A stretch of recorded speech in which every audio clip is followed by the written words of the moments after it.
Welcome to my English podcast. Learn, practice, and speak with confidence. Hey everyone, welcome back to my English podcast. I'm Mia, and today's episode is about something that's honestly changing the world around us, but in really small, quiet ways. We're going to talk about digital habits, specifically, one small digital habit that can completely change your confidence and your future. Hey guys, I'm Max. And let me tell you, this topic is a game changer. If you've ever felt like you're falling behind when people talk about new apps or digital tools, or if you feel unsure about your tech skills at work, you're not alone. But don't worry. We're here to make this easy, simple, and actually kind of fun. Yep. And guess what? You don't need to be a tech expert to start improving. You just need to build one small habit, learning a new tool or digital skill bit by bit. And today, we'll show you how to talk about it in English without using big technical words. Joining us today is someone you already know, our lovely expert, Mrs. Tina.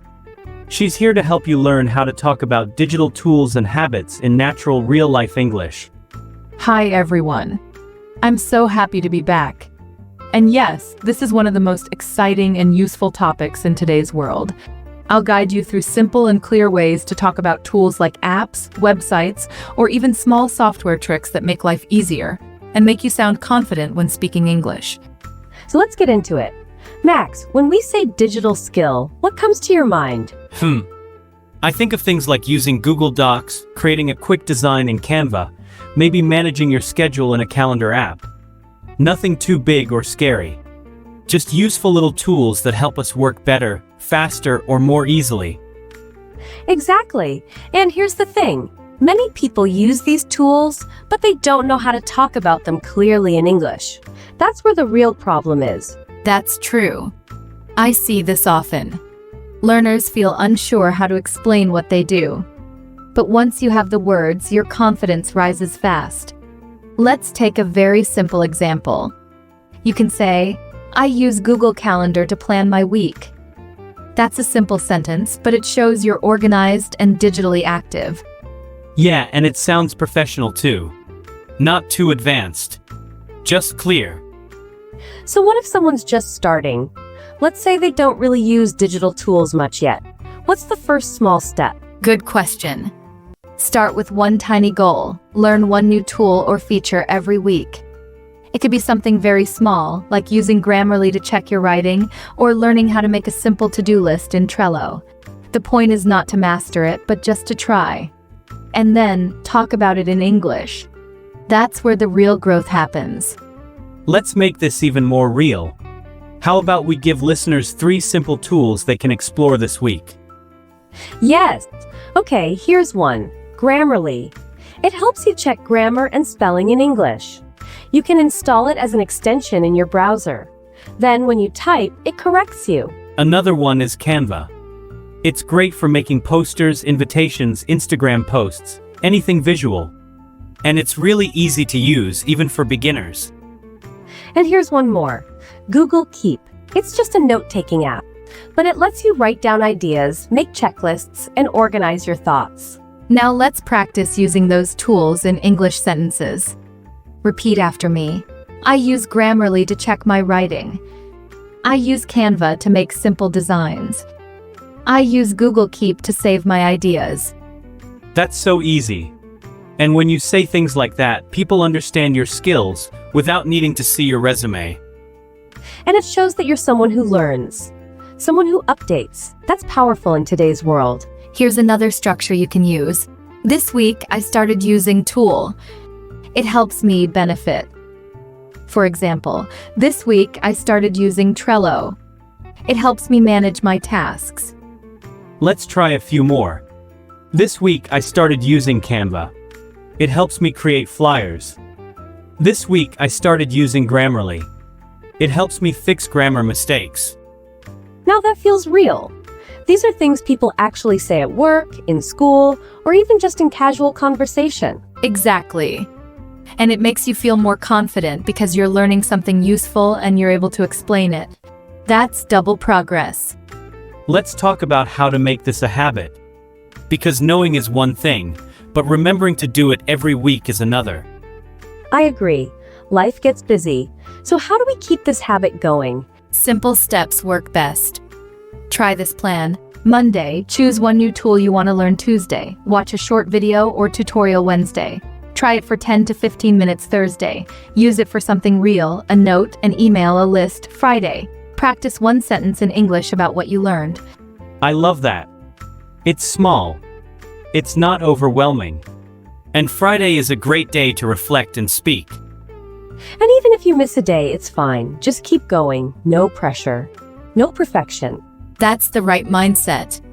Remember, it's not about being perfect. It's about being better than yesterday. And with language and digital skills, small progress adds up fast. Let's give our listeners a challenge for this week. What do you think? Good idea. Okay, listeners, here's your challenge. Pick one new digital tool. Use it once. Say one sentence in English about it. For example, I tried Google Keep. It helps me organize my thoughts. Or, I used Canva to make a birthday card.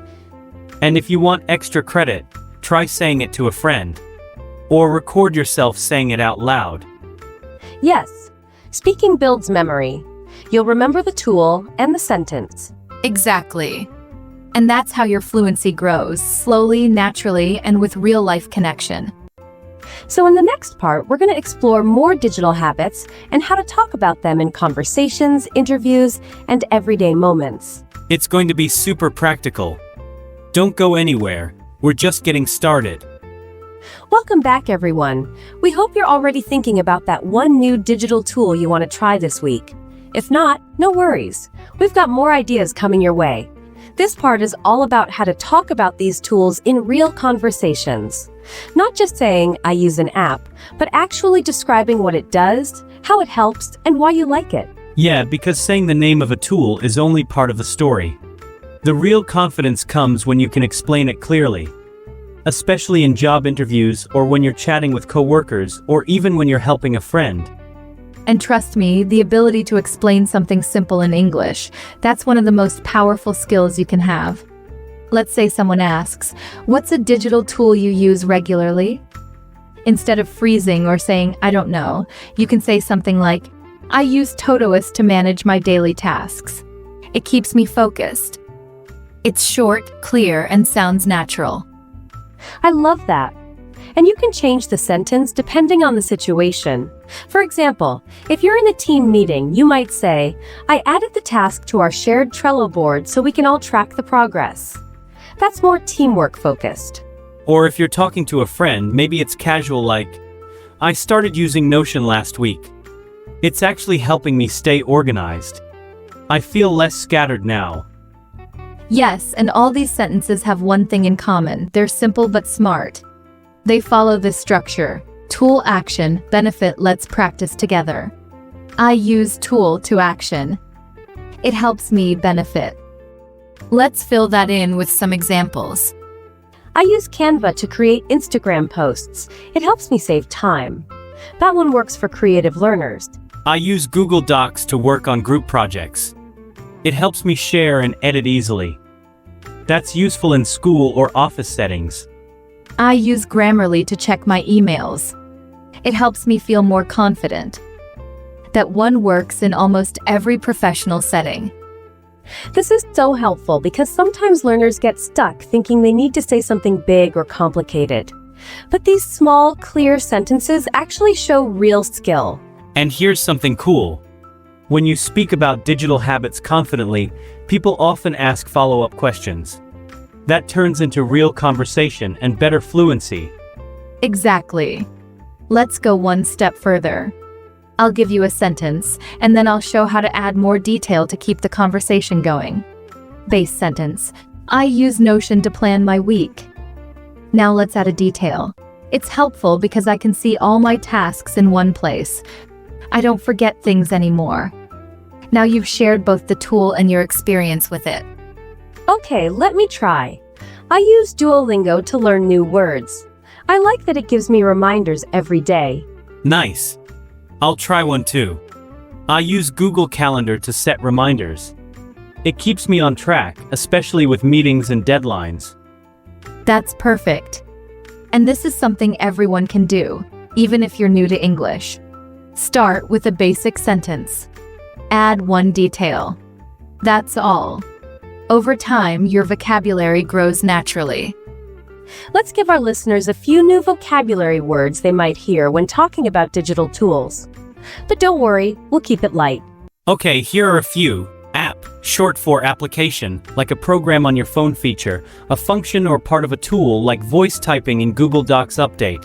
When a tool changes or improves user-friendly, easy to use, customizable, you can change it to fit your needs.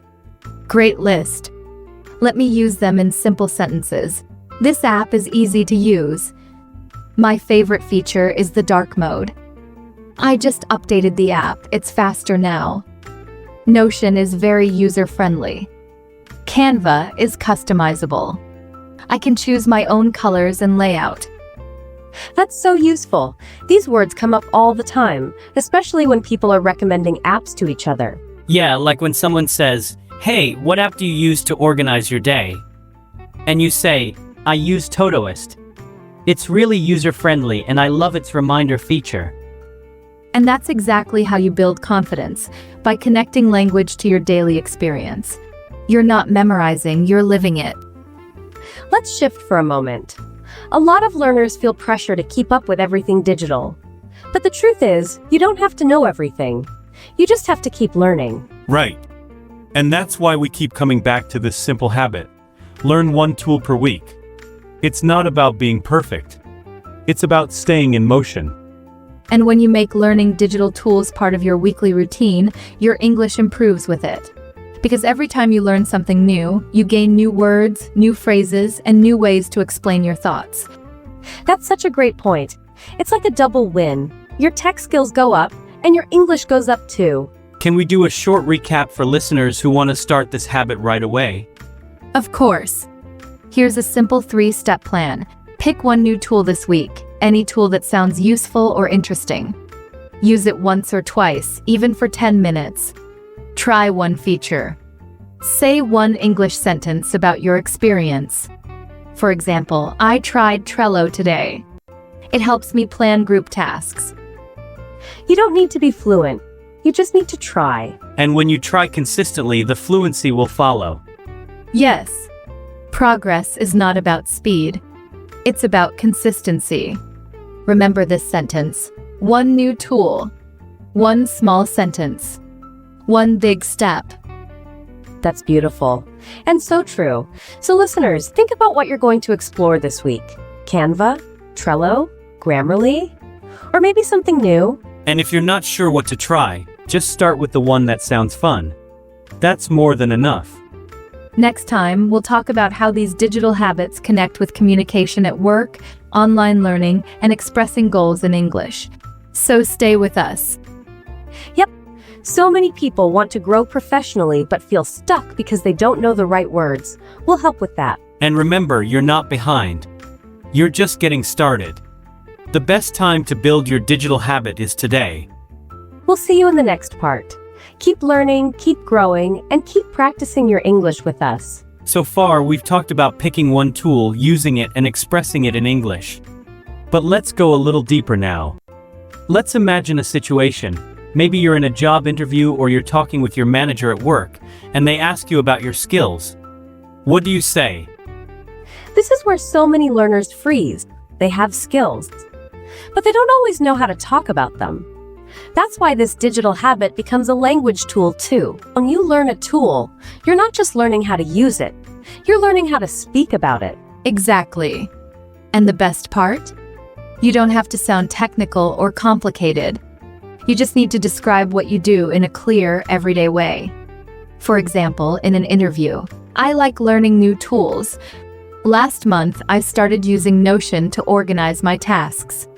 It helps me stay focused, and I enjoy customizing it. That's such a great answer. It shows you're curious, proactive, and also able to express yourself clearly. And that phrase, it helps me stay focused. It's so simple but powerful. That's the kind of sentence anyone can say. Let's break that structure down again. It really works. I started using tool to purpose. It helps me benefit or feeling. Here are a few more. I use Google Calendar to plan my week. It helps me manage my time better. I use Grammarly to write emails. It makes me feel more confident. I use Trello for team projects. It keeps everyone on the same page. I love this format because you can practice at any time. Just think of a tool you've used and speak a sentence about it. You can even do it in front of the mirror. Or say it while walking, or during your break. These tiny moments are great for practice. They don't need a classroom. And you know what? When you speak about digital tools, you're also showing your growth mindset. You're showing that you're not afraid to try new things, and that matters so much, especially in today's world. Let's imagine another real situation. You're on a video call with your boss and they say, "We need to be more organized this month." How could you respond using one of these tools? You could say, "I've been using Notion for my own tasks. I'd be happy to create a shared page for the team if that helps." Boom. Now you've shown leadership, initiative, and tech skill in one soft sentence. Yes. And that's something learners often forget. You don't need to speak for 5 minutes. Sometimes one strong sentence shows everything. Okay, let's flip the situation. You're talking to a friend or a classmate and they say, "I always forget what I have to do." What's something helpful and natural you could say? Maybe, "I used to feel the same. Then I started using Google Keep. I just write quick notes there. It helps a lot." That's friendly and also gives value. Yes, and you're sharing something that's both useful and easy to say. These real-world conversations are where your English really grows. Let's talk about feelings for a moment. Because when you're learning new tools or trying to speak in English, you often feel unsure or even embarrassed. What's a good mindset here? For me, I think it's about giving yourself space. You're not trying to be perfect, you're just building. Week by week. Mistakes will happen, but they're part of the habit. Exactly. And every time you try something new, even a small feature in an app, you're telling yourself, "I can learn." That's a powerful message to your own brain. You know what's funny? Sometimes I don't even realize I've learned something until I hear myself explain it. Like the first time I said, "I use Trello to manage podcast tasks," I thought, "Hey, I do know this." Yes, speaking creates clarity. And even if you don't get the words right the first time, the second time is always easier. And here's a secret. Native speakers forget words too. They also pause or say, or explain things in simple ways. So don't compare yourself to perfection. Compare yourself to yesterday. Let's do another little speaking exercise with our listeners. We'll say a sentence and you can repeat after us. I use Duolingo to learn new words. Say it with me. I use Duolingo to learn new words. Google Calendar helps me stay on time. Say it again. Google Calendar helps me stay on time. I tried Trello for the first time last week. Repeat. I tried Trello for the first time last week. Nice. These small speaking practices may feel simple, but they build rhythm, structure, and confidence. And when you practice regularly, you'll start using these sentences naturally in your life. Not just in practice, but in real conversations. Exactly. And one more thing, don't wait to be ready to speak. Start speaking even when you feel unsure. That's how fluency grows. Let's go a bit deeper before we close this part. What if someone doesn't feel tech savvy? They feel nervous around apps. Where should they start? Good question. I think the best way is to choose one tool that connects to your real life. If you like writing, try Grammarly. If you like making things look nice, try Canva. If you like organizing thoughts, try Notion. Start with what feels natural. And start small. You don't need to know every button. Just learn one feature. For example, in Google Calendar, start by adding one reminder for tomorrow. That's it. And once you try, say it in English. Even if it's just, "I added a reminder in Google Calendar." That sentence is a big step. I think we all need to remember that success doesn't come from doing big things once. It comes from doing small things over and over. Yes. And learning digital tools with English makes both easier. Because they support each other. One gives you skills. The other gives you voice. So if you've been waiting to start, now is the moment. One tool, one sentence, one step. That's it. In the final part of this episode, we're going to talk about how these habits can actually change your future, how they help you grow at work, in relationships, and in your own confidence. It's going to be encouraging. Stay with us and get ready to see yourself in a whole new light. So far, we've explored how learning one digital tool a week and talking about it in English can make a real difference in your daily life. But now let's look at the bigger picture. What does this habit do to your future, your work, your self-confidence? Because let's be honest, most people don't feel ready for the future. Things move fast. New apps, new expectations, new systems. And if you're learning English too, it can feel like you're always one step behind. That's completely normal. But here's something important to remember. You don't need to catch up to everyone. You just need to keep moving. One step forward each week is better than standing still. And that's why this habit works so well. It keeps you moving. You learn something useful. You speak about it in English. You build both your tech skill and your communication skill. And that makes you stand out. Let's say you're applying for a job. You may not have a long resume. But if you can say, every week I learn a new digital tool and I write one English sentence about it, that shows discipline. That shows growth. That shows you're someone who learns. And that's something employers really respect. They don't expect you to know everything, but they want to see that you can learn and that you're willing to grow. So maybe your English isn't perfect yet. Maybe your computer skills are still basic.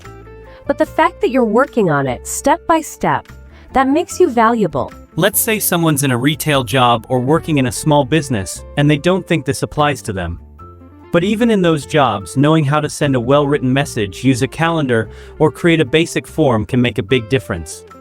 Exactly. And this kind of skill helps you move forward. Maybe you start as a cashier, but because you're learning digital tools, you can become a team leader, or manage schedules, or help with customer service emails. So learning one tool a week isn't just about staying updated. It's about opening doors. Slowly, yes, but they do open. And the way you speak about it makes a big difference too. So let's give our listeners a few final examples of how to describe these habits in real conversations. Here's one. I'm trying to improve my digital skills, so I learn one tool each week. This week, I practiced using Google Sheets to track my budget. Now that sentence tells us 3 things. You're focused on growth, you're taking action, you can explain your learning in English. And it's also very human. It's not a perfect sentence. It's a real one. Let's give more versions for different situations. Okay, casual conversation with a friend. I downloaded Canva. It's fun. I made a birthday card for my sister. At work, I've been using Grammarly to check our customer emails. It's helping me write faster. In class, I started organizing my study notes in Notion. It's easier to find things now. And during an interview, I enjoy learning digital tools. I try one each week and practice explaining it in English to build my communication skills. Beautiful. These sentences are real. They don't need big vocabulary. They need connection between your learning and your voice. Let's not forget something else this habit gives you: self-trust. Every time you learn a tool and speak about it, you're proving to yourself that you can grow. That's powerful. Yeah, because sometimes the hardest part isn't learning the tool, it's believing that you can. And when you look back and see, oh, I learned 4 tools this month, it feels amazing. And that feeling stays with you. It helps in interviews, in meetings, in group chats, even in daily life. You feel more ready, more calm, more present. So we want to end this episode with a final, simple plan. Something anyone can follow, no matter their level. We'll call it the 1-week digital habit challenge. Step 1, choose one tool this week. Any tool. Canva, Grammarly, Notion, Google Calendar, anything. Step 2, use it. Just once. Even for 5 minutes. Try one small thing. Create a post, write an email, set a reminder. Step 3, speak. Make one sentence in English about what you did. For example, I tried Canva today. I made a birthday card. Bonus step, say that sentence out loud. Or text it to a friend. Or post it online. The more you use it, the more it becomes yours. And you can do this every week. New tool, new sentence, new layer of confidence. It may not seem like much at first, but in 1 year you'll have tried 52 tools. And you'll have said 52 real English sentences. That's not small. That's transformation. And if you miss a week, no problem. Just pick it back up. It's a gentle habit. It's here to help you grow, not stress you out. Let's close this episode with a few encouragements, things we want our listeners to remember. I'll go first. You don't need to be tech savvy. You just need to stay curious. That's your superpower. Mine is, you don't need fancy words to sound smart. You need real sentences that connect to your life. And here's mine. You are already capable of more than you think. You just have to begin. One tool, one sentence. That's your start. And that wraps up today's episode of my English podcast. If this habit inspired you, share your sentence with someone or with us. We'd love to hear how you're practicing. And remember, learning English isn't just about grammar. It's about expressing who you are, what you do, and what you're learning. Thanks for spending your time with us. You're doing great. Keep going. Thanks for listening to my English podcast. Don't forget to practice with us again next time.